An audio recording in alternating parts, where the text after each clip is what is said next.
es que las pruebas son controladas y enviadas por Dios con un propósito. Las pruebas son controladas y enviadas por Dios con un propósito. Ya les decía que no era nada extraño que en este mar se formaran tormentas repentinas, pero mis hermanos, Dios es soberano. Él lo controla todo, incluyendo los fenómenos de la naturaleza. Él puede impedir que cosas como estas sucedan, pero ¿saben qué? Muchas veces Dios decide no impedirlo. Dios decide no impedirlo. Yo sé que fue un error de un obrero que estaba impermeabilizando nuestro techo este jueves en la tarde, pero mis hermanos, ese error de un obrero estaba en las manos del Señor.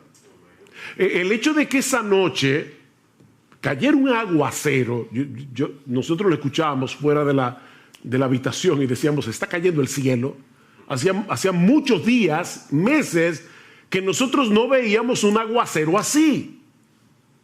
Bueno, ¿pudo haber impedido Dios que lloviera de esa manera precisamente cuando el techo tenía un problema? Por supuesto que sí. Por otro lado, también es cierto que Jesús estaba cansado. Mis hermanos, Jesús no estaba simulando que estaba dormido.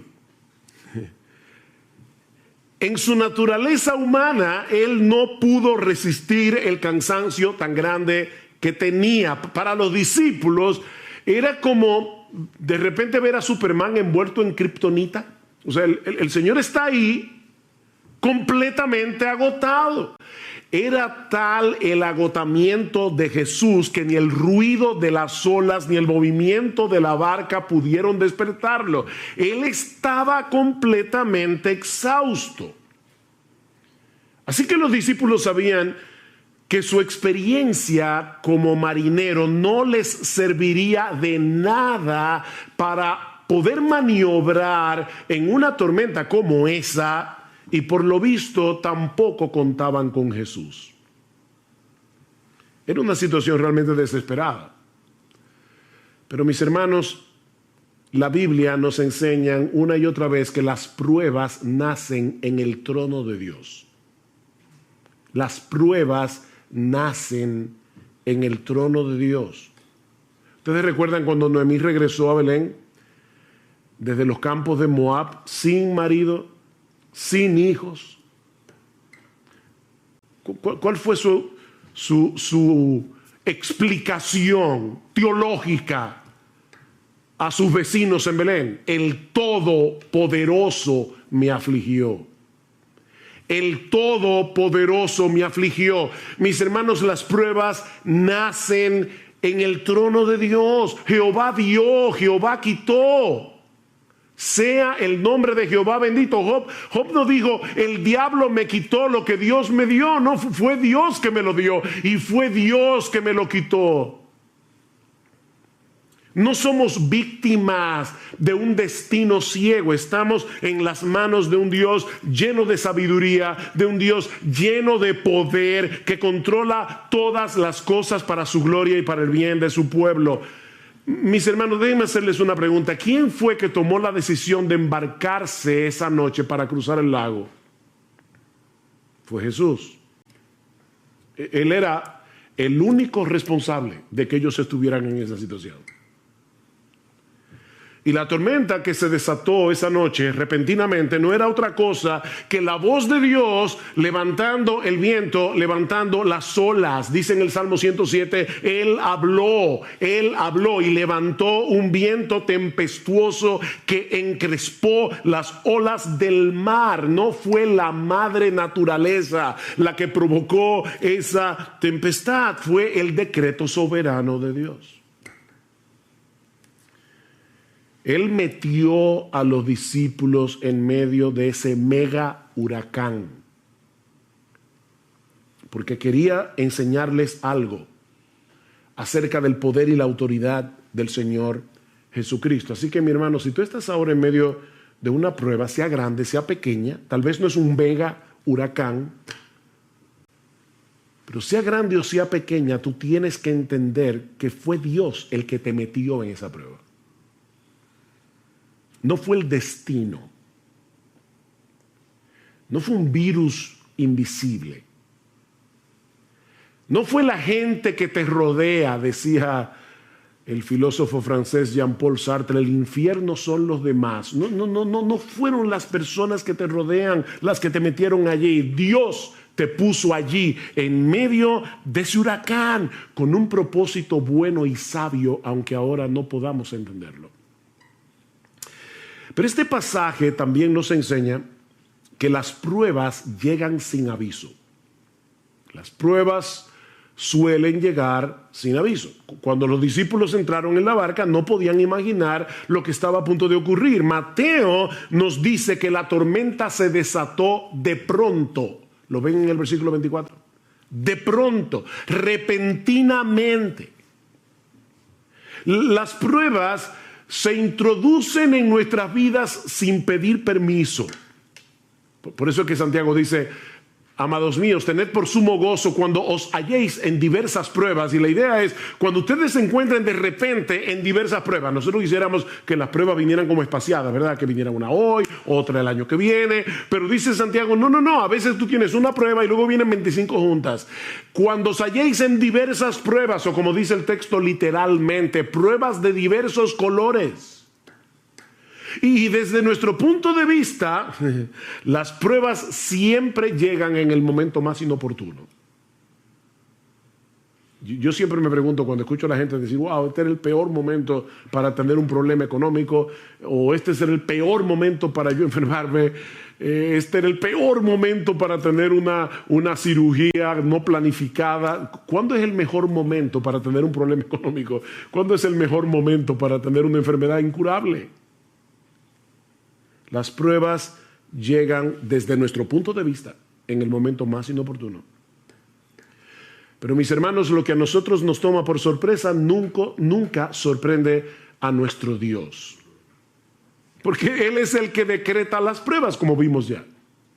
Y Él las supervisa. Para que no lleguen más allá de lo que nosotros podemos soportar. Él es que la supervisa para nuestro bien, como los montes rodean a Jerusalén. Salmo 125, así el Señor rodea a su pueblo desde ahora y para siempre. Nada me puede tocar sin pasar por la supervisión de Dios. Wow, qué glorioso eso. Pero aprendimos también de este pasaje que las pruebas sacan a flote las corrupciones de nuestro corazón. Las pruebas sacan a flote lo peor de nosotros. Los días previos a ese incidente, si ustedes pueden leer luego en sus casas Mateo capítulo 8 completo, se van a dar cuenta que Jesús había estado haciendo milagros sorprendentes. Por ejemplo, Mateo 8, 1 al 4, la curación de un leproso. Versículo 5 al 13, la curación a distancia del criado del centurión. Ni siquiera Jesús tuvo que ir a tocarlo. No, fue a distancia. La curación de la suegra de Pedro en el versículo 14. Y yo me imagino que en ese momento los discípulos se sentían campeones de la fe. Cuando uno ve a Jesús haciendo todo eso, tal vez ellos pensaban, mira, ahora mismo no importa lo que pase, yo confío en ese hombre. De hecho, es interesante ver en el texto que cuando otros veían las demandas del Señor como muy altas, recuerdan cuando le decía, síganme, y uno decía, espérate, deja que vaya en tierra a mi padre, o espérate que yo tengo una cosa que hacer, o no sé qué.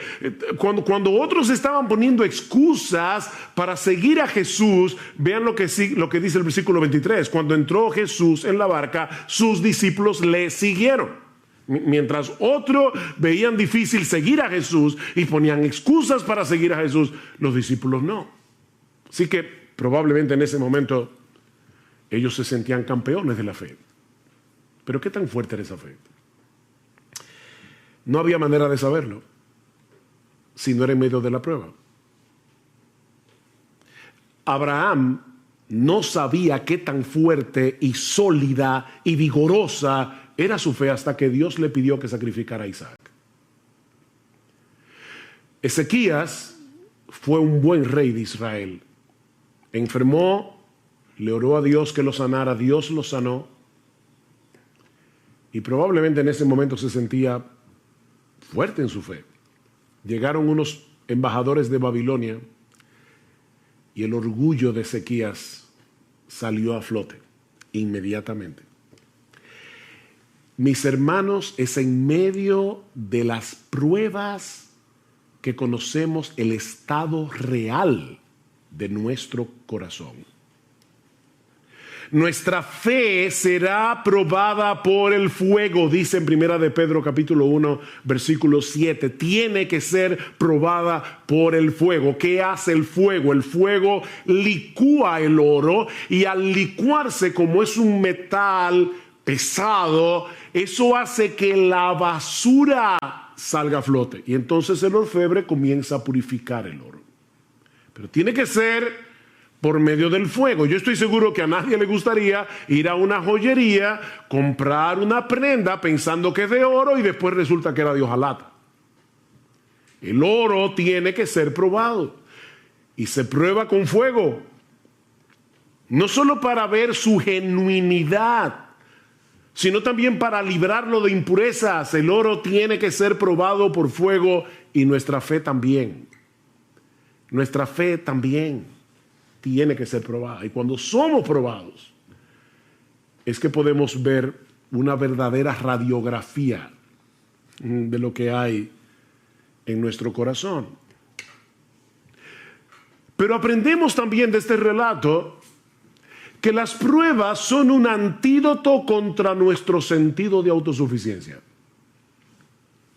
Las pruebas son un antídoto contra nuestro sentido de autosuficiencia. Estos hombres eran pescadores, bueno, y eran pecadores también, pero eran pescadores experimentados, eran marineros de experiencia.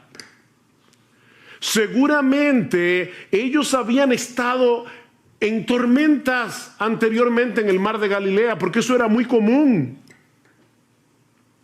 Pero ahora Dios los había colocado en una situación tan extrema que ellos sabían que toda su experiencia no les serviría de nada. De nada. Mis hermanos, Dios usa las pruebas para llevarnos a descansar únicamente en Él, para destruir nuestro sentido de autosuficiencia. Pablo dice en 2 Corintios capítulo 1, versículos 8 al 9, que Dios los puso en una situación tal cuando ellos estaban en Asia Menor, que Pablo dice, nosotros tuvimos temor de morir, pensamos que no íbamos a conservar la vida, y Dios hizo eso, escuchen lo que dice Pablo, a fin de que no confiáramos en nosotros mismos. Pablo, el gran apóstol Pablo, está diciendo, en otras palabras, yo tengo la tendencia, igual que todos los demás, a confiar en mí mismo. Y Dios envió esta prueba para que no confiáramos en nosotros mismos. Todos nosotros tenemos una fuerte tendencia a confiar en nuestras propias capacidades.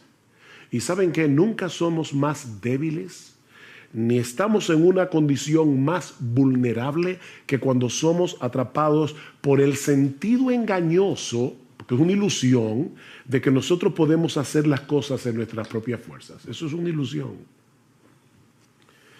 Pero cuando estamos en medio de las pruebas, percibimos más claramente lo frágiles que somos, y eso nos mueve a buscar nuestro refugio únicamente en Dios. Por eso es que Pablo dice en esa misma carta al final, 2 Corintios 12, por tanto, de buena gana me gloriaré en mis debilidades, para que repose sobre mí, para que tabernaculice sobre mí, para que el poder de Cristo haga una tienda de campaña sobre mí, es lo que está diciendo Pablo, por lo cual, por amor a Cristo, me gozo en las debilidades, en afrentas, en necesidades, en persecuciones, en angustia, porque cuando soy débil, entonces soy fuerte. Cuando soy débil. Nunca estamos en una mejor condición espiritual que cuando percibimos que se acaban nuestras fuerzas, que ya no tenemos otra opción que ampararnos en el poder de la gracia de Dios. Pero lo más importante que nosotros aprendemos de este pasaje acerca de la naturaleza de las pruebas es que las pruebas nos brindan una excelente oportunidad para crecer en nuestro conocimiento de Dios y de sus caminos. Las pruebas son una escuela. Una escuela. Versículo 27. Y los hombres se maravillaron diciendo, ¿quién es este? Fíjense, ellos habían visto a Jesús hacer milagros. Pero ahora se están preguntando, ¿quién es este? Este hombre no encaja dentro de nuestras categorías humanamente hechas. Cristo no encaja. ¿Quién es este? Que aún los vientos y el mar le obedecen. Esto no era una mera teoría para ellos.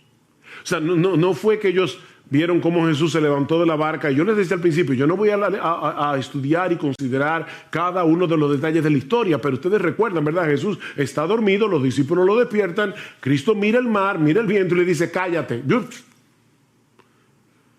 Y la reacción de los discípulos no fue, wow, qué interesante. O sea, fíjate, wow, él solamente, mira, dijo la palabra y el mar se calmó. No porque ellos ya conocían eso en teoría. Ellos sabían que Jesús era poderoso, porque lo habían visto sanar. Recuerden, milagrosamente a leprosos, al criado del centurión. Ellos sabían que Jesús tenía poder. Pero ahora estaban tomando un examen práctico. Mis hermanos, las pruebas convierten el conocimiento teórico que nosotros tenemos de Dios en verdadero conocimiento. Job tuvo que pasar por todo lo que pasó para poder decir al final de su libro, de oídas te había oído. Un hombre que conocía al Señor, que adoraba a Dios día tras día, que oraba por sus hijos, un hombre piadoso. Y sin embargo está diciendo, Señor, yo no hubiera podido conocerte de no haber pasado por esta experiencia. De oídas te había oído, pero ahora mis ojos te ven. Déjame hacerte una pregunta. ¿Cuál es la mejor manera de aprender a jugar un deporte? Leyendo un manual sobre las reglas de juego, los movimientos. Mira, nosotros podemos tener un manual escrito por Leo Messi acerca de cómo jugar el fútbol y aprender el manual de memoria, pero la única forma de aprender a jugar fútbol es jugando fútbol. Esto no es teórico, hermanos. Esto no es teórico. Y lo mismo ocurre con la teología. Dios quiere que nosotros le conozcamos íntima y personalmente. Dios quiere que nosotros confiemos en Él, no teóricamente, sino en la práctica. Sí debemos estudiar la Biblia, obviamente. Sí debemos leer buenos libros de los atributos de Dios, de la teología. Eso es extremadamente importante. Pero ese conocimiento vendrá a ser verdadero conocimiento cuando nosotros podamos aplicarlo en medio de la tormenta. Así que son muchas las cosas que Dios nos enseña en medio de las pruebas. ¿Ven? Jamás podremos conocerlo mejor a Él y conocernos mejor a nosotros mismos a menos que atravescamos por diferentes pruebas. Alguien decía muy sabiamente, contemplo el mundo a través de mis lágrimas porque quizás así vea cosas que no vería con los ojos secos. Contemplo el mundo a través de mis lágrimas, porque quizás así voy a ver cosas que yo no vería con los ojos secos. Hay cosas que no se ven con los ojos secos, se ven llorando. Pero este pasaje, tan sencillo, ¿verdad? Son solo como 4 versículos. También nos enseña algunas cosas acerca del ejercicio de la fe en medio de las pruebas. ¿Sí? Ya vimos lo que el pasaje nos enseña acerca de la naturaleza de las pruebas. Pero veamos ahora lo que nos enseña este pasaje acerca del ejercicio de la fe en medio de las pruebas. Esa noche, los discípulos se dejaron controlar por el miedo, se dejaron controlar por la angustia, a tal punto que no solo pusieron en dudas el poder de Jesús, sino también su amor y su cuidado. Vean otra vez el versículo 25, y llevándose a él le despertaron diciendo: Señor, sálvanos, que perecemos. El Evangelio de Marcos dice: Maestro, ¿no tienes cuidado que perecemos? Y no es que hay un error entre Marcos y Mateo, es que los discípulos comenzaron todos a hablar a la vez, y unos dijeron una cosa, otros dijeron otra. Pero el punto es que ellos estaban tan llenos de miedo que perdieron de vista lo que implica tener a Jesús en la barca. Ellos perdieron eso de vista.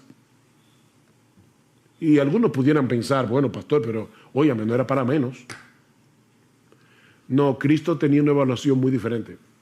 ¿Por qué estáis amedrentados, hombres de poca fe? Hay al menos dos cosas que nosotros aprendemos de esa respuesta de Jesús a los discípulos. La primera es que la fe rehúsa dejarse dominar por el miedo. La fe rehúsa dejarse dominar por el miedo. La pregunta del Señor puede parecer un tanto extraña en medio de una situación tan extrema, ¿verdad? ¿Por qué tenéis miedo? ¿Cómo que por qué? Pero es que tú no estás viendo el espectáculo. ¿Cómo que por qué tenemos miedo? Nosotros, ¿verdad?, nos identificamos con los discípulos porque de haber estado allí probablemente habríamos experimentado lo mismo. Sin embargo, la pregunta de Jesús implica una reprensión. ¿Por qué reaccionan con miedo? Ahora, déjenme aclarar algo para no crearles un problema de conciencia innecesario. Eso no quiere decir que los cristianos no tenemos derecho a luchar con el miedo. Sobre todo cuando estamos en una situación de peligro potencial. No. El miedo, el temor es algo que Dios ha puesto en nosotros para llevarnos a la protección, a protegernos, a no ser locos y arrojarnos a una situación que puede hacernos daño. Lo que no tenemos derecho, los cristianos, es a dejarnos controlar por el miedo. Fíjense, nosotros tenemos derecho a tener una lucha inicial con el miedo. Lo que no tenemos derecho es a dejarnos dominar por el temor, tomando en cuenta que nosotros tenemos un Dios como el nuestro que cuida de nosotros. Los discípulos perdieron el control de sí mismos al punto de hablarle a Jesús con insolencia. Maestro, ¿no te importa? Oigan la expresión. ¿No te importa que perezcamos?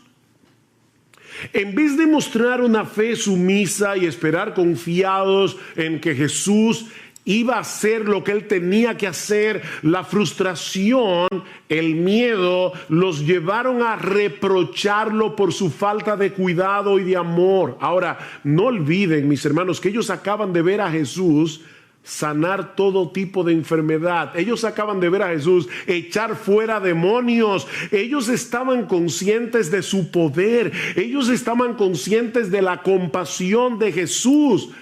Pero dejaron que el miedo los controlara. En otras palabras, en ese momento ellos perdieron su teología.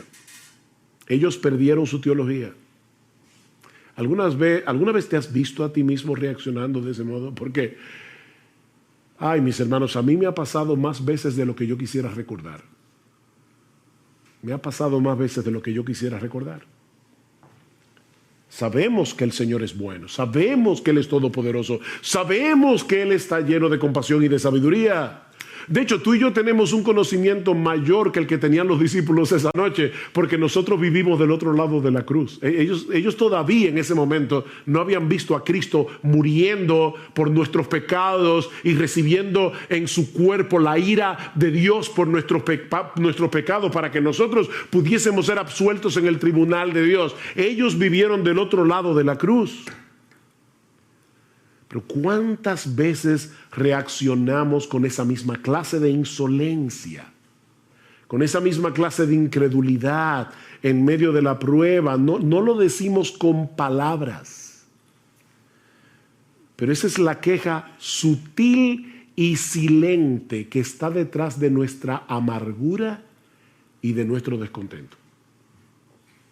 Señor, Una cosa es lo que la Biblia dice acerca de tu cuidado, acerca de tu protección hacia los tuyos, pero otra cosa muy diferente es lo que yo estoy viviendo en este momento. Puede que esto se aplique a algunos de tus hijos favoritos en la iglesia, pero honestamente yo no me siento cuidado por ti. De hecho, Señor, si yo puedo serte todavía más honesto, yo siento en este momento que a ti no te importa. Suena duro, ¿verdad? Eso fue lo que los discípulos le dijeron a Jesús. A ti no te importa. Por eso se llenaron de miedo. Imagínense lo terrible que es estar en un universo como el nuestro, en un mundo caído, lleno de problemas, y encima de eso saber que en los cielos hay un Dios a quien tú no le importas. Que a Dios no le importa. A ti no te importa, Jesús. Eso fue lo que los discípulos le dijeron. Por eso alguien decía que esta es la historia de dos tormentas. Una en el mar y otra en el corazón. Esta es la historia de dos tormentas. Mis hermanos, ¿qué debemos hacer cuando percibimos esa agitación inicial de nuestras almas? Cuando percibimos que hay un peligro o una aflicción, porque decimos la fe rehúsa dejarse dominar por el miedo. Sí, pastor, eso suena muy bonito, pero ¿cómo yo hago eso? Bueno, eso me lleva a la segunda enseñanza, a la segunda lección que nosotros podemos aprender de este relato sobre el ejercicio de la fe en medio de las pruebas, y es el hecho de que hay algo que nosotros tenemos que hacer con la fe. O si quieren ponerlo de otro modo, nosotros aprendemos de este relato no solo que la fe rehúsa dejarse dominar por el miedo, sino que la fe es una actividad. La fe es una actividad. Lo que yo quiero decir con esto es que la fe no se dispara automáticamente en medio de las pruebas. Se trata de algo que nosotros tenemos que poner en acción. Tú y yo somos responsables de tomar el escudo de la fe. Lucas, en el relato paralelo, nos dice que luego que el Señor calma el mar en tempestad, Él le pregunta a los discípulos, ¿dónde está vuestra fe? ¿Ven la pregunta? Eso es como el individuo que se compra un revólver para defenderse de los ladrones, lo esconde muy bien, y entonces cuando de repente lo asaltan y él le cuenta el relato a un amigo y le dice, wow, me asaltaron, y el revólver dice, no, los ladrones no lo encontraron. Pero no hizo nada, o sea, él tenía el revólver ahí, pero no hizo absolutamente nada. Lo que Jesús le está diciendo es, ¿dónde está? ¿Qué hicieron ustedes con la fe? ¿Dónde está vuestra fe? ¿Qué hicieron ustedes en ese momento con la fe que tienen en mí? Porque mis hermanos, ellos tenían fe en Jesús, por eso lo despertaron. Pero no hicieron nada con esa fe, aparte de despertar a Jesús insolentemente.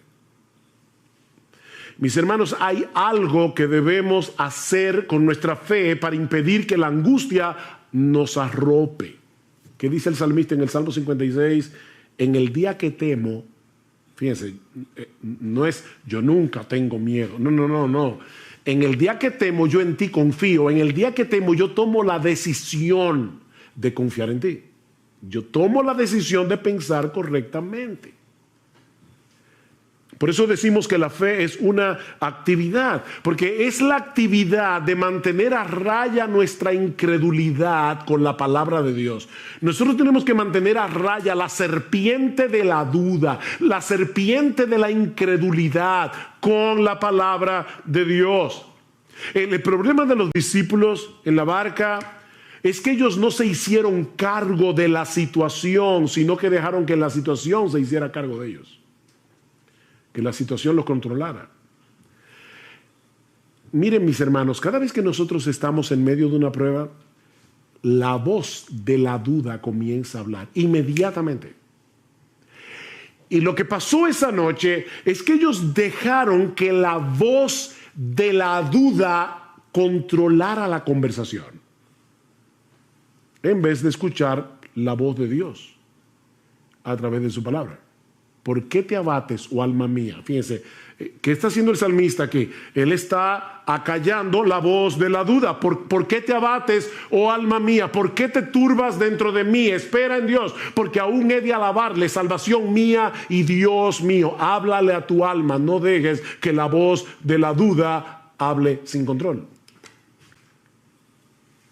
A final de cuentas, sí, el pánico de los discípulos no era justificado. No era justificado a pesar de la tormenta, porque el Rey de Gloria, el Creador de los cielos y de la tierra, estaba con ellos en la barca. Y en ningún momento dejó de estar en control en su naturaleza divina, ni siquiera cuando su naturaleza humana estaba dormida. ¿Ven? Verdadero Dios, verdadero hombre. Él estaba dormido, eso era verdad. Pero su divinidad seguía despierta. El gran problema de los discípulos no era la tormenta, era la falta de fe. ¿Por qué estáis amedrentados, hombres de poca fe? Hombres de poca fe. Ellos no habían conectado los puntos entre los milagros que habían visto hacer a Jesús y la situación por la que estaban pasando en ese mismo momento. Era unas horas después. No conectaron los puntos. Mis hermanos, no son las circunstancias de la vida que nos llenan de temor. Lo que nos llena de temor es la falta de fe. Nosotros tenemos un montón de información almacenada en la cabeza acerca del poder de Dios, del amor de Dios, de la sabiduría de Dios. Pero en el momento de la prueba, nuestro diálogo interior nos traiciona. Y entonces, ¿ahora qué? Y sí, y entonces, y si pasa, y si viene. Ven, el diálogo interior nos traiciona. Lo que nos decimos a nosotros mismos no concuerda con nuestra teología. ¿Ven? Y terminamos dominados por el pánico. Pablo dice que los creyentes sabemos que a los que aman a Dios todas las cosas les ayudan a bien. O sea, Pablo dice, tú eres creyente, tú sabes eso porque el Espíritu Santo te lo ha enseñado, no solamente en su palabra, es que el Espíritu Santo nos habla esa verdad al corazón. Sabemos que a los que aman a Dios todas las cosas les ayudan a bien. ¿Cuál es el problema entonces? Que nos dejamos arrastrar a ese lugar que Juan Bunyan bautizó como llanura del olvido, en el libro de La Peregrina. Y dice Bunyan, por cierto, esa es la parte más peligrosa de estos contornos, la llanura del olvido. Pues si alguna vez los peregrinos sufren algún desastre, es precisamente cuando se olvidan de los favores que han recibido y de lo inmerecidos que son estos. No te dejes arrastrar hacia la llanura del olvido. Y lo digo así porque así lo pone Bunyan, llanura del olvido. No te dejes arrastrar hacia ese lugar.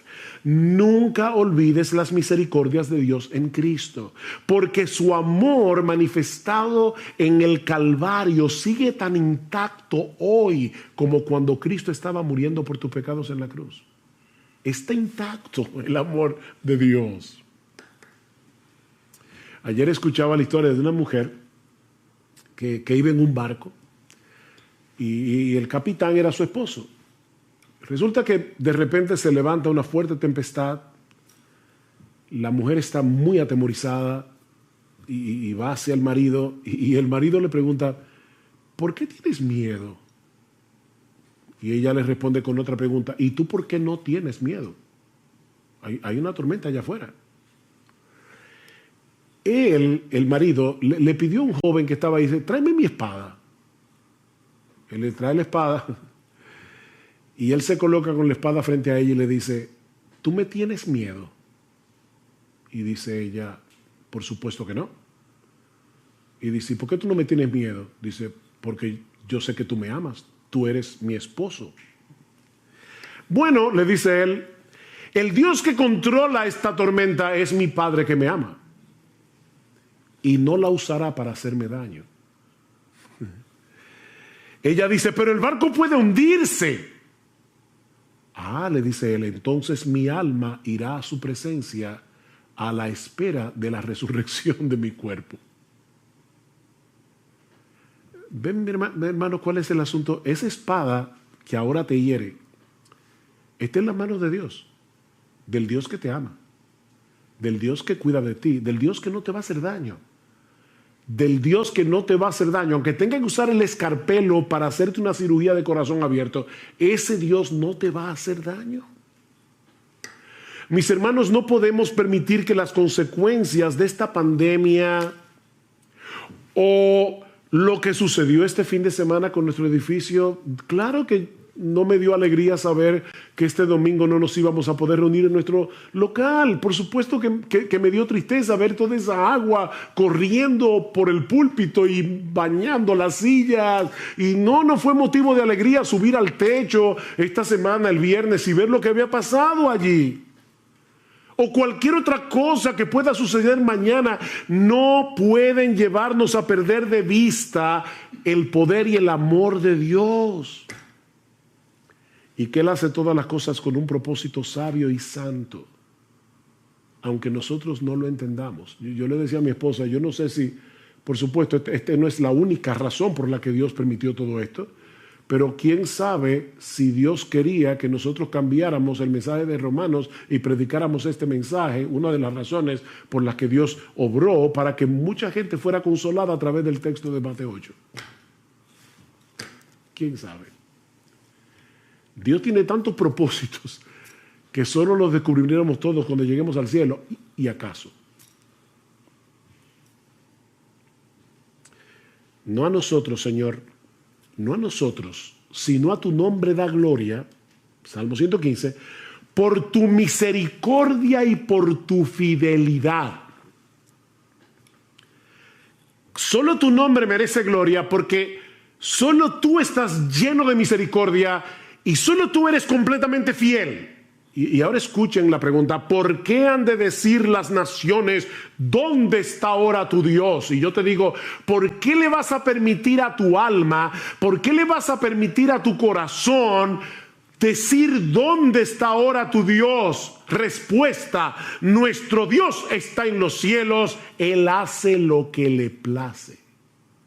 Ahora, no olvides que lo que le place es conforme a su misericordia y conforme a su fidelidad.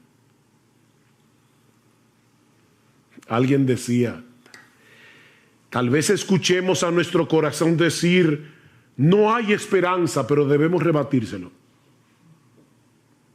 Cuando tu corazón diga, no hay esperanza, dice él, debemos rebatírselo. Sí hay esperanza.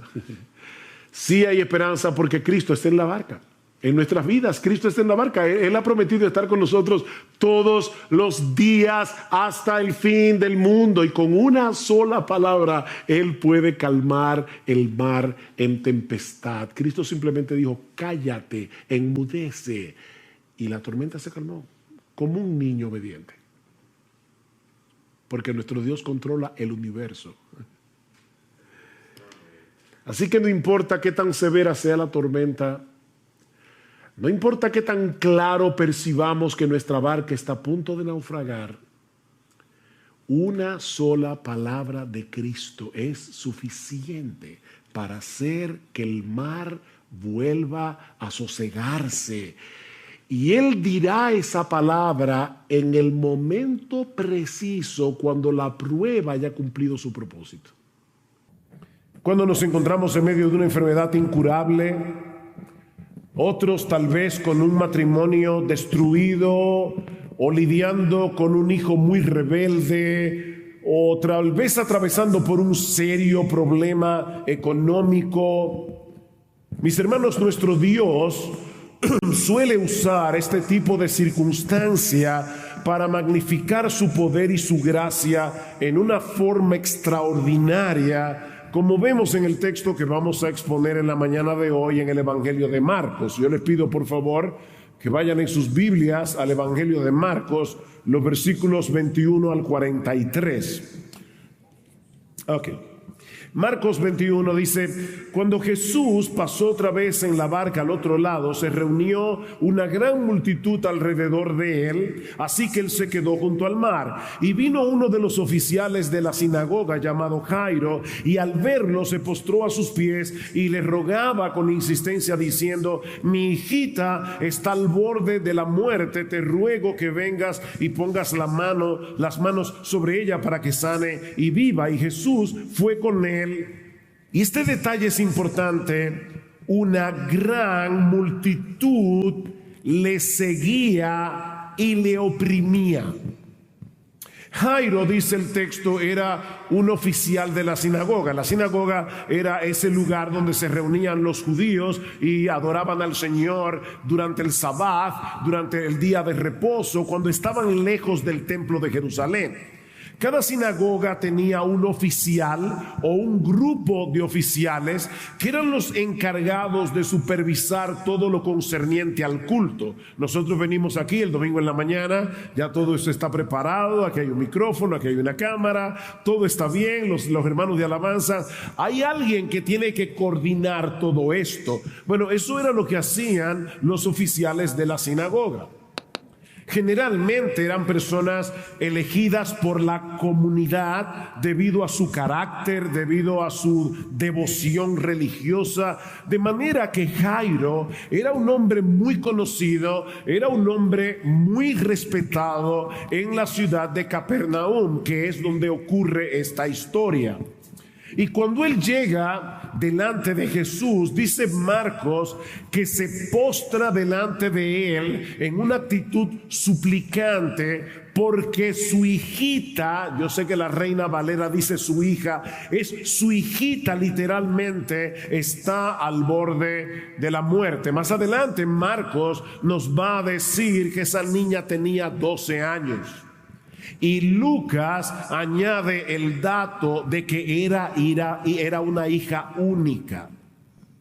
Sin embargo, en medio de esta situación angustiosa, en medio de esta situación desesperada, Jairo cree que Jesús es capaz de sanar a su hija. Ahora, recuerden, hermanos, que fue en la sinagoga de Capernaum donde el Señor sanó a un endemoniado en Marcos capítulo 1, y según los evangelios fue en la ciudad de Capernaum donde Cristo realizó la mayoría de sus milagros. Así que muy probablemente Jairo había visto al Señor Jesucristo hacer cosas portentosas en la ciudad de Capernaum.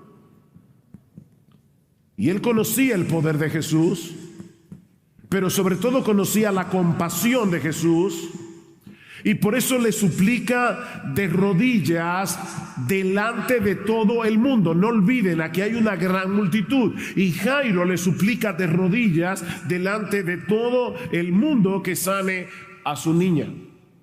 Ese, de paso, hermanos, es uno de los propósitos de Dios en la aflicción: hacernos conscientes de nuestra debilidad, hacernos conscientes de nuestra dependencia de Él, para ponernos de rodillas en una actitud suplicante delante del Señor. Hay una frase sumamente conocida de C.S. Lewis donde él dice: Dios nos susurra en nuestros placeres, nos habla en nuestra conciencia, pero nos grita en nuestros dolores. Dice Lewis, ese es su megáfono para despertar a un mundo sordo. Ahora, aquí tenemos que usar un poco de imaginación. Mis hermanos, lo que Jairo está haciendo era muy arriesgado para un hombre de su posición social, de su posición religiosa. Pero él amaba a su hija más que su reputación. Su corazón de padre no le permitía estar atento en este momento a ninguna otra cosa que no fuera la sanidad de su hija. Y yo estoy completamente seguro de que todos los padres que están aquí me entienden perfectamente. Los padres somos capaces de hacer lo que sea por uno de nuestros hijos. Hace unos años, varios años atrás, una de nuestras hijas con 9 años de edad sufrió un accidente, y fue un accidente bastante severo, porque un carrito de golf que se mueven con un motor eléctrico la golpeó, le pasó por encima y finalmente el motor quedó pegado a su muslo, causándole quemaduras de 3er grado. Y yo recuerdo cuando a nuestra niña había que hacerle la cura. Yo no sé si ustedes han tenido la experiencia de ver cómo se cura a un quemado, pero eso es muy doloroso. Yo recuerdo decirle al doctor en aquel momento, le decía: doctor, si usted pudiera darme una pastilla que permitiera que el dolor de mi hija se pase a mi cuerpo, yo me la tomaría de inmediato. Los padres somos capaces de hacer lo que sea por causa de nuestros hijos. Y Jairo tenía una última esperanza en la persona de Jesús. Una última esperanza en la persona de Jesús. Jairo sabía que no tenía mucho tiempo para estarse preocupando por guardar el protocolo de una persona de su rango. Él iba a hacer todo lo que estuviera a su alcance para salvar la vida de su hija, aunque eso le costara perder su reputación. Pero entonces, hermanos, ocurre algo inesperado que pone a prueba la fe de Jairo. Una mujer enferma se interpone en el camino, deteniendo el avance de Jesús, que recuerden que ya era lento de por sí, porque la multitud lo oprimía. Yo imagino a Jairo con el corazón a 1000, deseando que Dios abriera la multitud como abrió el Mar Rojo para que Jesús pudiera avanzar. Y ahora de repente Jesús tiene que detenerse por causa de una mujer enferma. Vean los versículos 25 al 26, una escena que yo he titulado Una dilación inquietante. Ya vimos una situación desesperada, veamos ahora una dilación inquietante, versículo 25. Y una mujer que había tenido flujo de sangre por 12 años y había sufrido mucho a manos de muchos médicos y había gastado todo lo que tenía sin provecho alguno, sino que al contrario había empeorado, cuando oyó hablar de Jesús, se llegó a él por detrás entre la multitud y tocó su manto. Hermanos, la providencia del Señor a veces es tan extraña, es tan misteriosa. ¿Cuántos años tenía la hija de Jairo? 12 años. ¿Cuánto tiempo tiene esta mujer sufriendo de esta enfermedad? 12 años. Así que muy probablemente el mismo año en que esta mujer enfermó, nació la hija de Jairo. Y la vida de estas dos personas comenzaron a correr separadas la una de la otra hasta que de repente se encuentran en la persona de Jesús. Impresionante. Dios había orquestado las cosas para que la enfermedad de esta mujer, que había empezado 12 años antes, pusiera a prueba la fe de Jairo 12 años después. Uno no tiene ni idea de lo que Dios está haciendo en la vida de cada persona. Esta mujer no solamente tenía un serio problema de salud, ella tenía un serio problema social y un serio problema religioso. Cuando una mujer tenía la menstruación, según la ley del Antiguo Testamento, permanecía por 7 días ceremonialmente impura y no podía ser tocada por nadie. Una impureza ceremonial no implicaba nada pecaminoso, sino que le impedía a la persona afectada participar en la adoración en la sinagoga o en el santuario, ir al mercado, estar con las amigas, tocar a la gente. Mis hermanas, a ustedes les hablo. Esta mujer llevaba 12 años sin poder vivir una vida normal. Aparte, me imagino la debilidad que ella tenía que estar padeciendo por causa del flujo de sangre.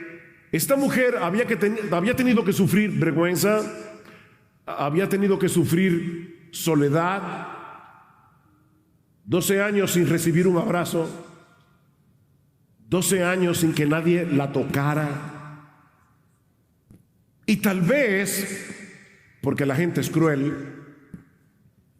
sufriendo al mismo tiempo la incomprensión de la gente que pensaba que tal vez ella estaba pagando por un pecado que había cometido.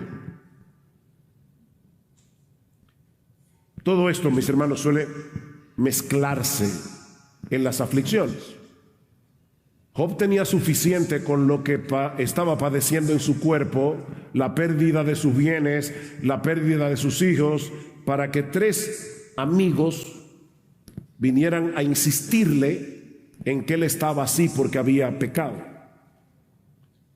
Lamentablemente, hermanos, a veces uno quisiera, cuando llega una prueba, que vengan por turno, ¿verdad?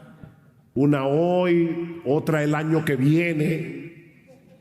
Pero Santiago dice: tened por sumo gozo cuando os halléis en diversas pruebas. Y la idea del texto es cuando de repente al mismo tiempo os encontréis sumergidos en diversas pruebas. Eso era lo que esta mujer estaba pasando. Y para colmo de males, ella había gastado todo lo que tenía yendo de un médico a otro, de un médico a otro, de un médico a otro, y no habían podido hacer absolutamente nada por ella, sino que mientras pasaba el tiempo, dice Marcos, su condición se ponía peor.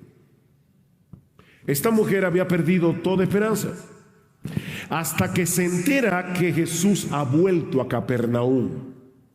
Y al igual que Jairo, ella decide poner a un lado su condición de impureza. Noten cómo las dos historias tienen muchos puntos de contacto. Ella decide, aunque no debía hacerlo, ella decide mezclarse sigilosamente en medio de la multitud hasta llegar a la persona de Jesús, porque ella tenía la convicción de que si al menos podía tocar su manto, ella quedaría sana. Versículo 28. Porque decía: si tan solo toco sus ropas, sanaré. Y cuando toca a Jesús, al instante la fuente de su sangre se secó y sintió en su cuerpo que estaba curada de su aflicción. Mis hermanos, tan pronto la mujer toca a Jesús, siente que la hemorragia se detiene. Por primera vez en 12 años, lo que los médicos no habían podido lograr en todo ese tiempo, Jesús lo hizo en un segundo y gratis. Qué precioso Salvador tenemos nosotros. Ahora, ella sabe que lo que acaba de hacer era problemático por su condición, aparte de que tocar a un rabino, ya Jesús en ese tiempo era considerado como un rabino. Hasta hablar con una mujer era un problema, mucho más que una mujer tocara a un rabino, y más en esa condición. Ella sabía que estaba en problemas, así que ella trata de pasar desapercibida. Pero aquí es donde comienza la parte extraña de la historia. Porque Jesús decide detener a toda la multitud y de repente pregunta: ¿quién me ha tocado? ¿Quién me ha tocado? Ahora, no olviden que ellos van camino a la casa de Jairo, donde hay una niña que se está muriendo. No hay tiempo que perder.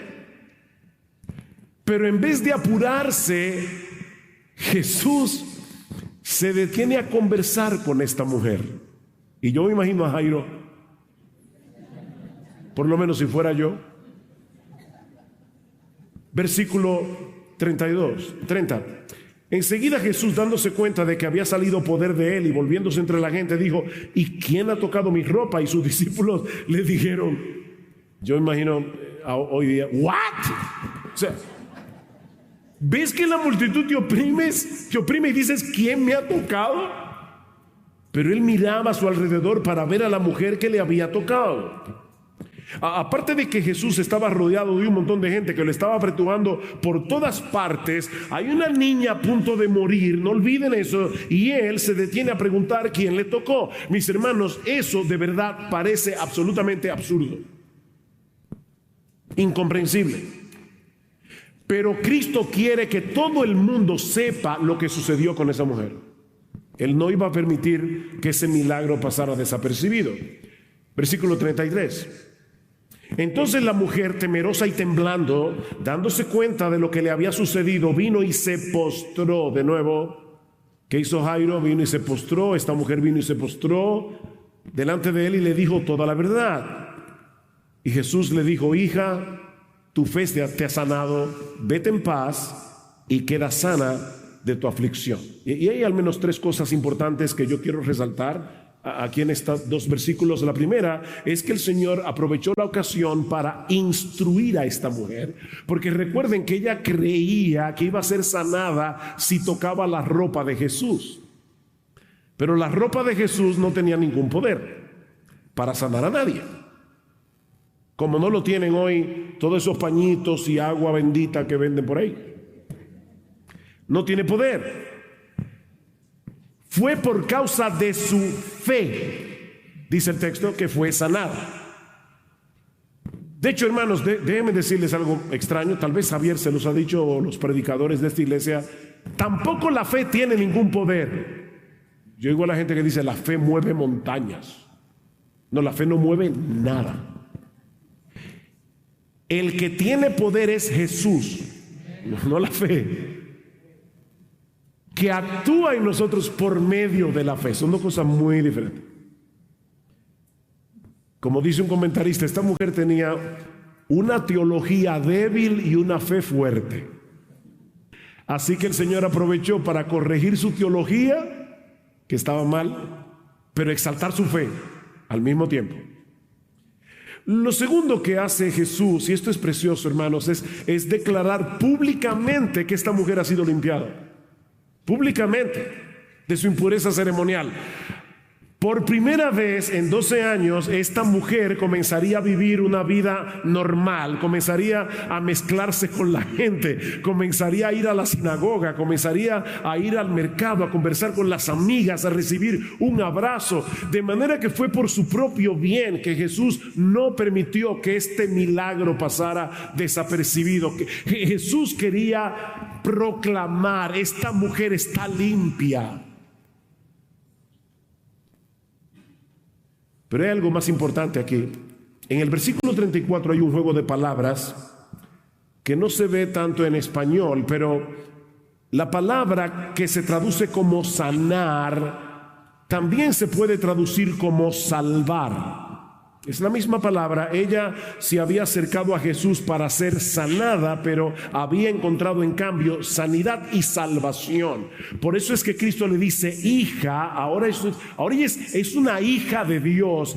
Hija, tu fe te ha sanado, vete en paz. En otras palabras, el shalom de Dios, como pensaban los judíos: hija mía, el shalom de Dios ahora está sobre ti. Ahora tú puedes comenzar a disfrutar de la paz, de la bendición, de la bienaventuranza que viene por el hecho de ser hija de Dios. No es simplemente vete en paz. No. Esto es para un judío mucho más profundo que eso. Es vete en el shalom de Dios. Cristo dice: yo he venido para que tengan vida y para que la tengan en abundancia. Y lo que Él está diciendo: hija mía, ahora tú vas a poder comenzar a vivir la vida abundante que yo vine a dar, que yo vine a ofrecer. Por 12 años esta mujer había llevado en su cuerpo un recordatorio de la corrupción que todos tenemos en el alma por causa de nuestros pecados, pero Cristo en un instante había removido no solo su aflicción, sino también su culpa y su vergüenza. Qué precioso Salvador tenemos nosotros, qué glorioso Salvador. Ahora, de nuevo, vamos a imaginar lo que está pasando aquí. Los apóstoles irritados, me imagino sobre todo a Pedro, están irritados. Jairo está nervioso, su angustia va en aumento cada segundo. Su niña está en peligro de muerte. La multitud que rodea a Jesús no lo deja avanzar más rápido. Y ahora Cristo está conversando con esta mujer. ¿Saben, hermanos, que lo que Jesús está haciendo aquí no solo parece irracional, sino también irresponsable? Vamos a suponer por un momento que de repente a la emergencia de un hospital llegan dos casos simultáneamente, una niña que se está muriendo y una mujer que tiene una enfermedad crónica pero que no es mortal, y el médico decide atender primero a la mujer. Si la niña muere, los padres con todo derecho pudieran denunciar a ese médico ante las autoridades por negligencia médica. Bueno, lo que Jesús está haciendo aquí, a primera vista, Él está siendo negligente. Él está atendiendo un caso que no es grave, no es mortal, y descuidando a una niña que se está muriendo. Por supuesto, mientras tanto, pasa lo que Jairo temía. La niña muere. Y eso nos lleva a la tercera escena. Ya vimos una situación angustiosa, una dilación inquietante. Veamos ahora la actuación de Jesús en el momento preciso. La actuación de Jesús en el momento preciso. Versículo 35. Mientras estaba todavía hablando, vinieron de casa del oficial de la sinagoga diciendo: oigan, qué tierno, tu hija ha muerto, ¿por qué sigues molestando al maestro? La verdad que hay personas que tienen un tacto para decir las cosas. Miren, yo me imagino que estas 4 palabras, tu hija ha muerto, tienen que haber sido una daga en el corazón de Jairo. Unos minutos antes había esperanza, pero ya no hay nada que hacer. ¿Por qué tuvo que interponerse esta mujer en el camino?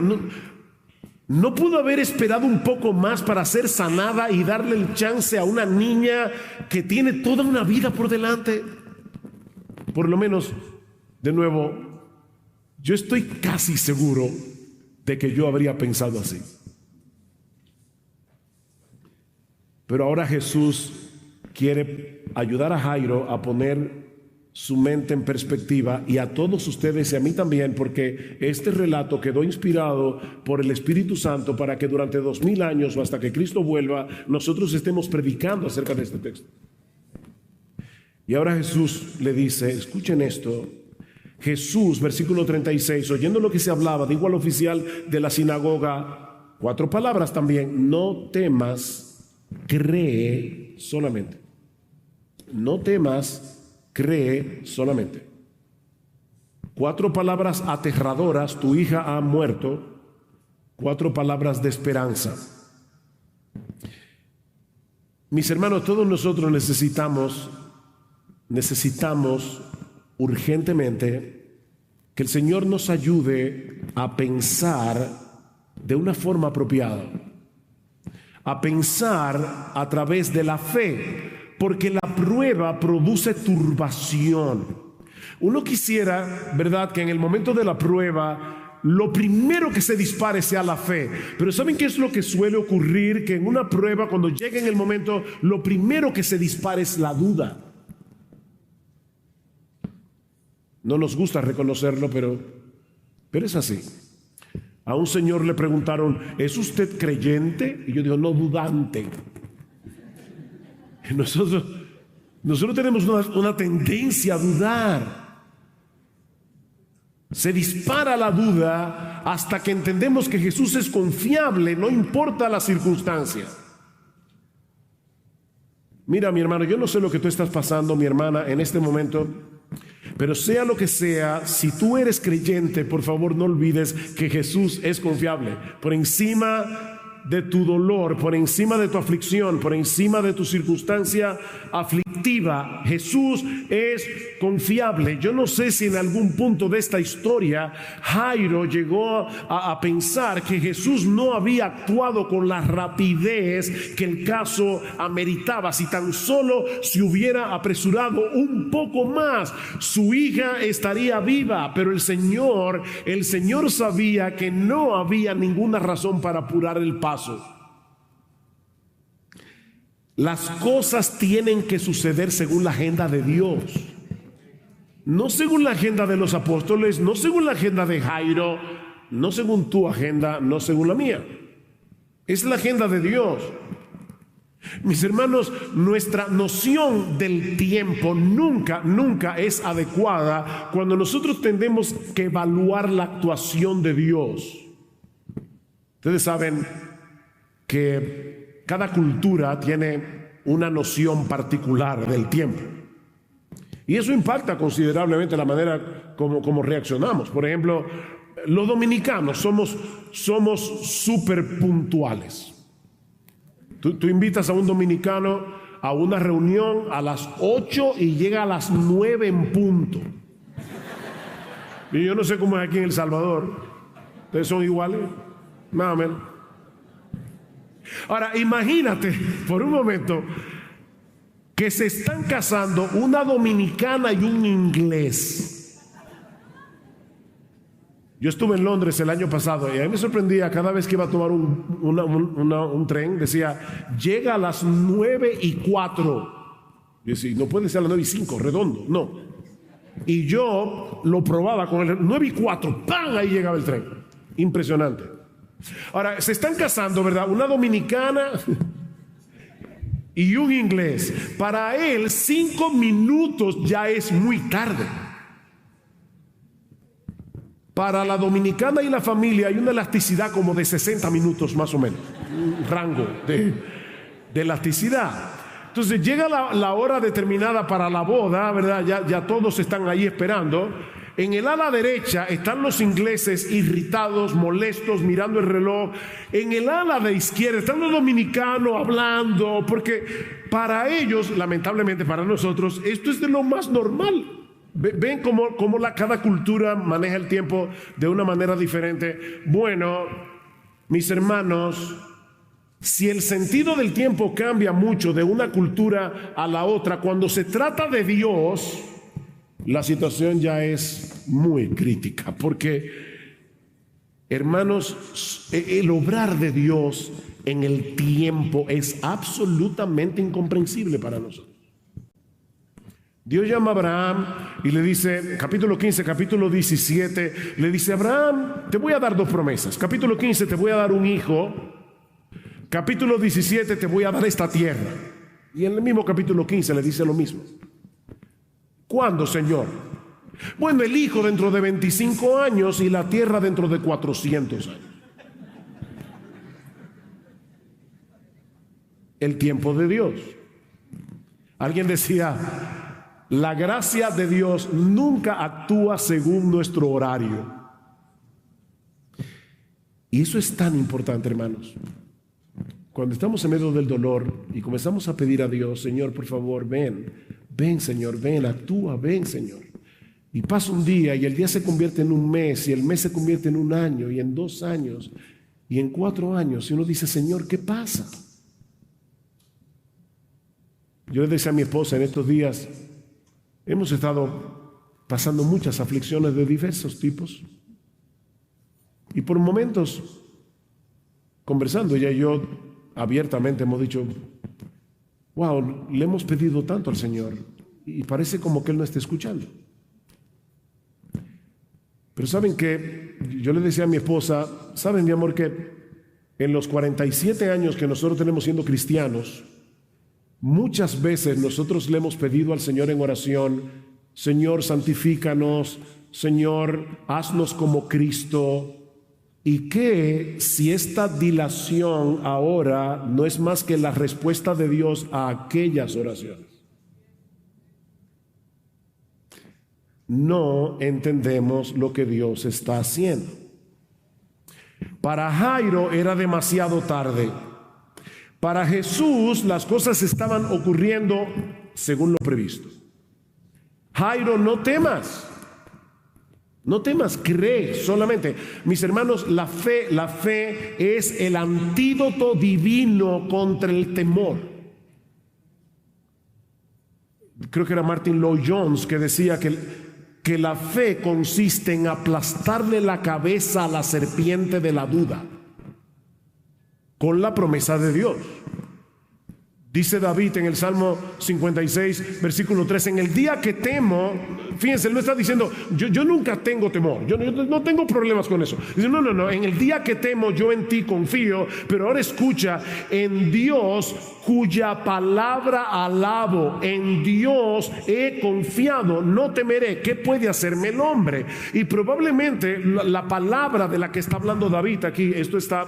Hay diversas, ¿verdad?, opiniones al respecto, pero probablemente lo que David está pensando es en la palabra que Samuel le dijo, tú serás rey. Y pasan los años y David es un fugitivo. Saúl lo está persiguiendo y lo que él está diciendo es, cuando de repente me asalta el temor, mis enemigos me están rodeando, parece que van a acabar con mi vida, pero yo alabaré tu palabra porque tú no mientes y tú dijiste que yo seré rey.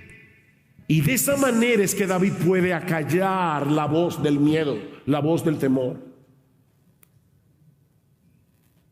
Cristo le está diciendo a Jairo, déjame hacer las cosas en mi tiempo. Y te lo está diciendo a ti en esta mañana. Y verás que a final de cuentas el tiempo mío será infinitamente mejor que el tuyo. ¿Recuerdan la historia de José y el copero del rey? El copero y el panadero van a la cárcel. José le dice, a ti te van a matar en 3 días, a ti te van a volver a colocar en tu puesto. Y le dice al copero, por favor, cuando tú recuperes tu puesto, acuérdate de mí. ¿Pero qué pasó? Que el copero se olvidó por 2 años. Uno lee rápido el texto, es 2 años. Ahora, ¿qué hubiera pasado si al copero no se le hubiera olvidado la petición de José? Lo que hubiera pasado es que José habría sido liberado y habría sido un expreso en Egipto y ya. Pero 2 años después, Dios usó una circunstancia, el sueño de Faraón, para que se cumpliera el plan de Dios. No era cuando José le pidió al copero que se acordara de él, era 2 años después, porque ese era el tiempo de Dios. Ahora, contra toda posibilidad razonable, Jairo decide confiar en Jesús, y yo espero, mi hermano, mi hermana, que el Señor use este mensaje para ayudarte en ese sentido, porque dice en el versículo 37, y no permitió que nadie fuera con él, sino solo Pedro, Jacobo y Juan, el hermano de Jacobo. Fueron a la casa del oficial de la sinagoga, y Jesús vio el alboroto y a los que lloraban con él y se lamentaban muchos. En los días del Señor, y de hecho todavía aún en América Latina eso pasa, hay lloronas profesionales, se llaman plañideras. En nuestro país hubo un dictador, Rafael Leonidas Trujillo Molina. Gobernó el país con mano de hierro por 31 años. Fue ajusticiado en 1961 y los hermanos, para que se viera que era amado por el pueblo, comenzaron a contratar lloronas. Me dicen, yo era muy chiquito, que se pagaban a 5 los gritos y a 10 los desmayos. Impresionante. Por supuesto, la cantidad de lloronas dependía de lo que la familia podía pagar, y como la familia de Jairo era una familia pudiente, Mateo dice que era mucha gente que estaba llorando. O sea, contrataron era un jolgorio que había allí, mucha gente llorando. Llega Cristo, versículo 39, y entrando les dijo, ¿por qué hacéis alboroto? La verdad es que las cosas del Señor son tan peculiares como solo Jesús puede hacerlo. ¿por qué hacéis alboroto y lloráis? La niña no ha muerto, sino que está dormida. Y se burlaban de él. Fíjense cómo en un segundo el llanto se convirtió en burla. En un segundo. Pero Jairo siguió creyendo en Jesús. Y lo sabemos porque él y su esposa hicieron exactamente lo que Jesús les ordenó. Pero él, echando fuera a todos, tomó consigo al padre y a la madre de la niña. O sea, ellos todavía no están diciendo, ¿y para qué vamos a ir a la habitación? Ya. No, ellos... Señores, por favor, piensen en eso. Su niña muerta está en esa habitación. Y Jesús le dice, Jairo, no te preocupes, cree. Solamente no tengas temor. Ven conmigo, ven, vamos. Dile a tu esposa para que vayamos juntos, entremos a la habitación. Tu niña está dormida, yo voy a despertarla, no te preocupes por eso. Y entró donde estaba la niña. Y tomando a la niña por la mano le dijo, Talita, cum, o cumi, que traducido significa niña, a ti te digo, levántate. Ese relato me enternece mucho. De nuevo, lo que está pasando aquí, hermanos, es una mezcla de poder, compasión, ternura, todo al mismo tiempo. Y obviamente tenemos que entender este pasaje a la luz de la ley ceremonial del Antiguo Testamento, porque tocar el cuerpo de una niña muerta también hacía a Jesús ceremonialmente impuro. Pero si notaron en el texto, Jesús no toma eso en cuenta y le toma la mano a la niña. Ese dato es importante. Y le dice, Talita. Es un diminutivo para niña, muchachita. Cumi, levántate. Lo que Jesús está haciendo aquí es muy similar a cuando nosotros vamos a la habitación de uno de nuestros hijos y le decimos, mi amor, ya es hora de ir a la escuela, levántate.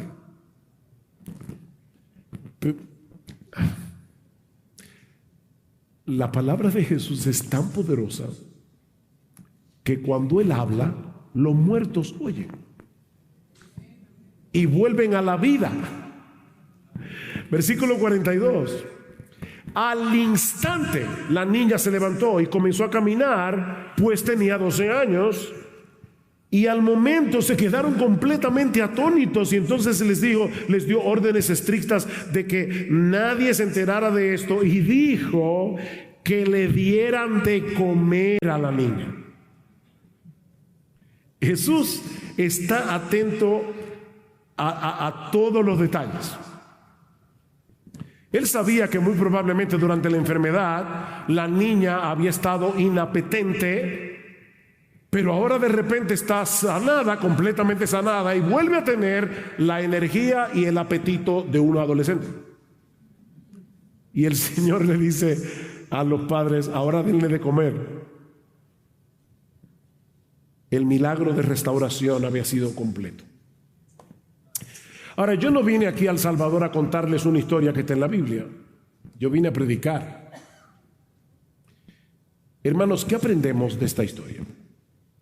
Hay varias cosas que ya hemos dicho, pero déjenme decir algunas más, breves. Más allá de la compasión que Cristo le mostró a esta mujer con el flujo de sangre y a la familia de Jairo, estos dos milagros funcionan como una representación visible del Evangelio.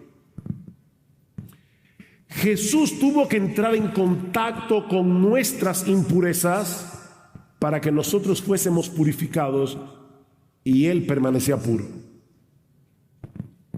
Cuando la mujer con flujo de sangre tocó a Jesús, en vez de hacerlo a Él impuro, ella quedó ceremonialmente purificada. Y lo mismo sucedió con la hija de Jairo. En vez de contaminarse al tocar su cuerpo muerto, el toque de la mano de Jesús hizo que la niña volviera a la vida. ¿Saben que en cierto modo todos nosotros por naturaleza tenemos el mismo problema de esta mujer y de esta niña? Todos nosotros somos impuros, todos nosotros estamos corrompidos por causa de nuestros pecados y todos nosotros estamos muertos en nuestros delitos y pecados cuando no éramos creyentes. Y así como la hija de Jairo no podía resucitarse a sí misma, y así como la mujer de flujo de sangre no podía sanarse a sí misma y purificarse a sí misma, mi amigo, si tú estás aquí y tú aún no has creído en Cristo, no te has arrepentido de tus pecados, no hay nada que nosotros podamos hacer por nosotros mismos para resolver esos dos problemas delante de Dios. Estamos muertos, somos impuros. La buena noticia del Evangelio es que el Hijo del Hombre se hizo hombre para mezclarse con nuestras impurezas sin ser contaminado por ellas y luego morir en una cruz como si Él hubiera cometido tu pecado, tus pecados, tus pecados, tus pecados, mis pecados. Recibir la ira de Dios. Cristo le dijo: Padre, trátame a mí como un mentiroso, trátame a mí como un adúltero, trátame a mí como un adicto a la pornografía, trátame a mí como un violador, trátame a mí como un asesino, trátame a mí como un adúltero. Castígame tú, Señor, a mí para que ellos puedan ser librados. Eso fue lo que sucedió en la cruz. Al que no conoció pecado, por nosotros, a él Dios lo hizo pecado para que nosotros fuésemos hechos justicia de Dios. Justicia de Dios en él, mi hermano.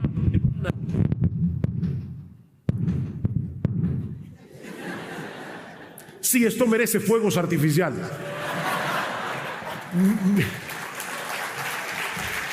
Mi hermana, si tú eres creyente, la justicia de Dios fue puesta en tu cuenta. O sea, Dios te ve ahora como si tú nunca hubieras roto un plato. Con la justicia de Jesús. Como si tú hubieras vivido la vida de Jesús. Cuando iba al aeropuerto en Santo Domingo, me llevó un creyente de otra iglesia. Y él me decía: bueno, hay que perseverar, porque si no uno como que pierde la salvación. Y yo le decía: mi hermano, espérate. Déjame decirte una cosa, el hecho de que tú seas salvo no depende de ti, depende de Jesús. Déjame hacerte una pregunta. Hay dos mandamientos, los mandamientos más importantes: amarás al Señor tu Dios con todo tu corazón, con toda tu alma, con toda tu mente, con todas tus fuerzas, y al prójimo como a ti mismo. Tú haces eso. Estaríamos perdiendo la salvación todo el tiempo. Pero cuando Dios nos ve unidos a Jesús, escondidos en Jesús, Él nos ve como personas que lo amamos con todo nuestro corazón, con toda nuestra alma, con toda nuestra mente, y al prójimo como a nosotros mismos. Obviamente no te lleves de eso para dejar de amar a Dios y para dejar de amar al prójimo.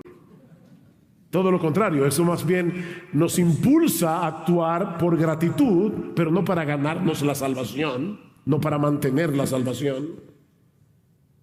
Bueno, de la misma manera necesitamos abrazar a Jesús por la fe, como esta mujer, para ser librados del poder, la vergüenza, la condenación del pecado. Mi amigo, ¿en qué cosa tú tienes puesta tu esperanza cuando te toque la hora de la muerte? Porque si no es en la persona y la obra de Jesús, tú estás engañado. Hay un solo Dios y hay un solo mediador entre Dios y los hombres, Jesucristo hombre. En Hechos 4:12 dice Pedro que no hay otro nombre bajo el cielo dado a los hombres en el cual podamos ser salvos, excepto en el nombre de Jesús. Y el mismo Cristo dice: yo soy el camino, la verdad y la vida. Nadie viene al Padre sino por mí. No son muchos mediadores, es uno solo. Y se llama Jesús. Pero también aprendemos de estas dos historias que nuestro Dios no solo sabe qué hacer en situaciones desesperadas, sino cuándo hacerlo. Mi hermana, yo te decía al principio, yo he estado ahí, yo sé lo que es decir: ¿qué pasa, Señor? Y ahí es que uno tiene que recordar: mi Dios sabe qué hacer y cuándo hacerlo. Hace 3 meses mi esposa fue operada de la columna vertebral. Tenía 4 4 vértebras fracturadas, y luego de fracturarse esas vértebras en una caída, una de esas vértebras explotó literalmente. 2 semanas después se volvió a caer y se rompió 3 costillas. Mi esposa estaba muy adolorida. Se pauta la operación para un jueves, pero algo pasa y mi médico nos dice: no se puede el jueves, va a ser el sábado. Hermano, nosotros tenemos ya desde diciembre, mi esposa con dolor, mucho dolor, y ya estamos en febrero. ¿Entiendan eso? No, no es el jueves, es el sábado. Bueno, esperar el sábado. El sábado llama el médico y dice: tampoco puede ser el sábado porque el suministro de instrumentos no llegó a tiempo, va a ser mañana a las 8 de la mañana. Llegamos al hospital, estábamos llegando al hospital hacía una semana ya que estábamos internos los dos. Y cuando van a entrar a Gloria al quirófano, viene el doctor y dice: lo lamento, yo no puedo operar a Gloria ahora porque se me ha presentado una emergencia. Una niña, como de 12 años, por cierto, que yo operé ayer, de repente se le presentó una hemorragia. Y yo tengo ahora que aprovechar que el quirófano ya estaba limpio, porque para limpiar un quirófano se necesita 1.5 horas. Ya el quirófano está listo. Lo que queremos hacer es usar el quirófano para la niña, pero no para ti. Y Gloria, mi esposa, le dijo: doctor, Dios es soberano, y si Él en su providencia lo ha querido así, esperamos. Entraron a la niña, así que Gloria finalmente entró al quirófano a las 11 de la mañana. Cuando termina la operación de Gloria, me llama el médico, ya ustedes se pueden imaginar, yo voy corriendo a ver qué pasó, y uno de los médicos me dice: ¿sabes eres amigo mío? Me dice: Sugel, ¿sabes una cosa? Gloria, sin saberlo y sin quererlo, le salvó la vida a esa niña. Porque el médico no estaba supuesto a venir hoy al hospital. Era ayer, porque ayer era que iba a operar a Gloria y a esa niña. Así que él no debía estar en el hospital hoy. Pero cuando esa niña entró al quirófano, ya había perdido litros y litros de sangre, estaba entrando ya en un shock y estaba a punto de morir. Dios orquestó todas las cosas para salvarle la vida a esa niña. Lo que a nosotros nos parece una dilación no es otra cosa que el cumplimiento del plan de Dios. Jesús no estaba siendo negligente con esta familia. Esta supuesta tardanza era parte de su amor, porque a final de cuentas les dio mucho más de lo que Jairo le había pedido. Jairo no le pidió a Jesús que resucitara a su hija, era que la sanara. Y el Señor le dio la oportunidad de verlo levantar a un muerto. Wow. Fortalecer su fe y revelársele más ampliamente.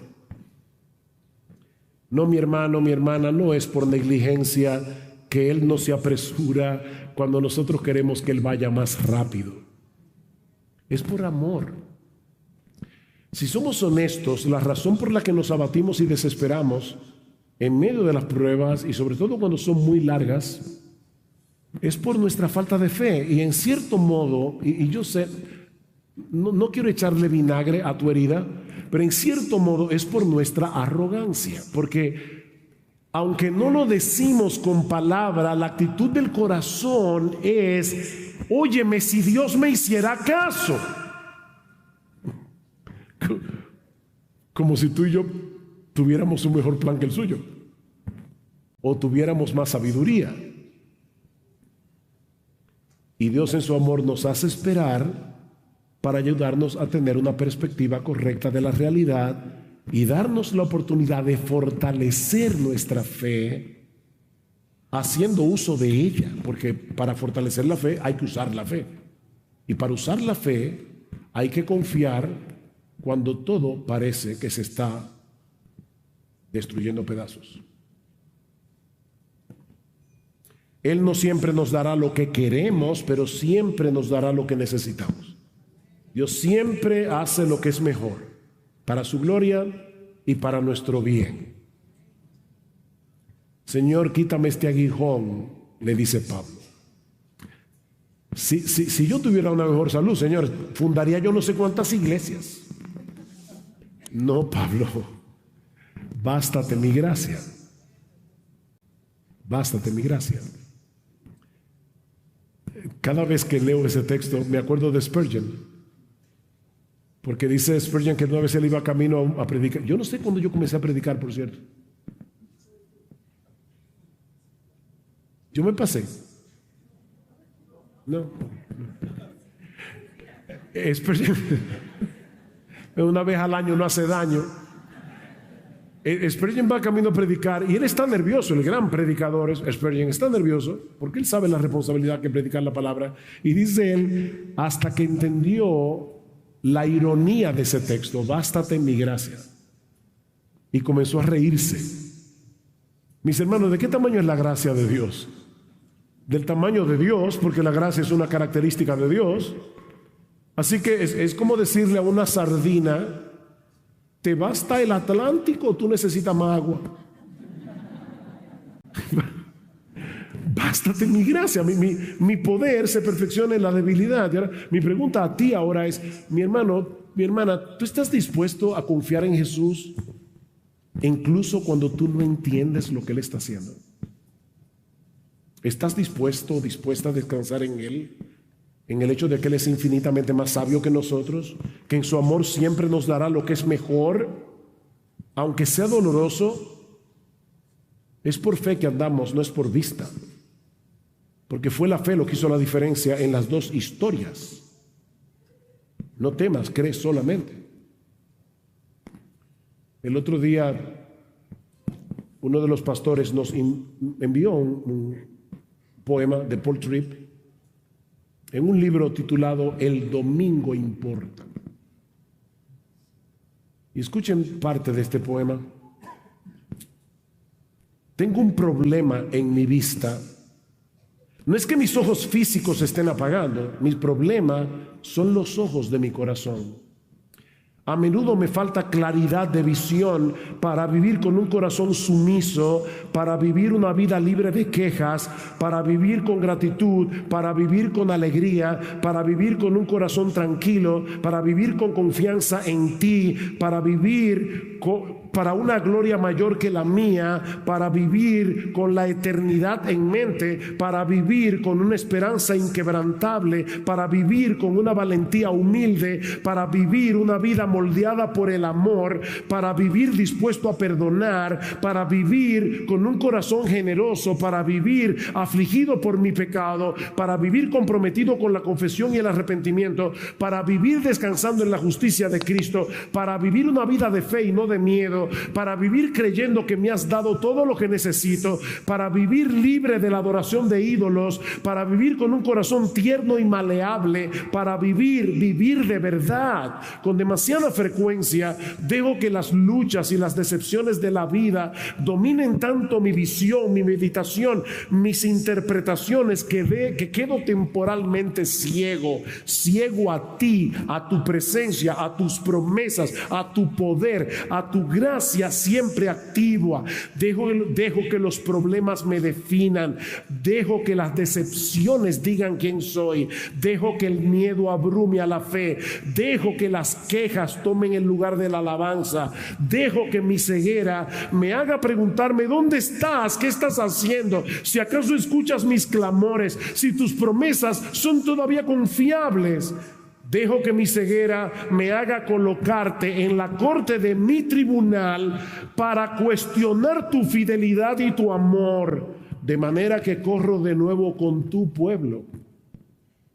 No solo para cantar canciones de redención, no solo para escuchar la instrucción de tu palabra, sino para que, ayudado por estas cosas, pueda abrir los ojos de mi corazón pueda contemplar tu belleza una vez más, pueda tener una visión corregida una vez más, pueda verte una vez más en la gloria de tu esplendor, en la majestad de tu gracia, y habiendo contemplado tu belleza, postrarme en gozosa rendición y levantarme a vivir con la esperanza restaurada y el coraje de una fe renovada. Para eso es que nosotros venimos cada domingo a adorar a Dios junto al pueblo de Dios.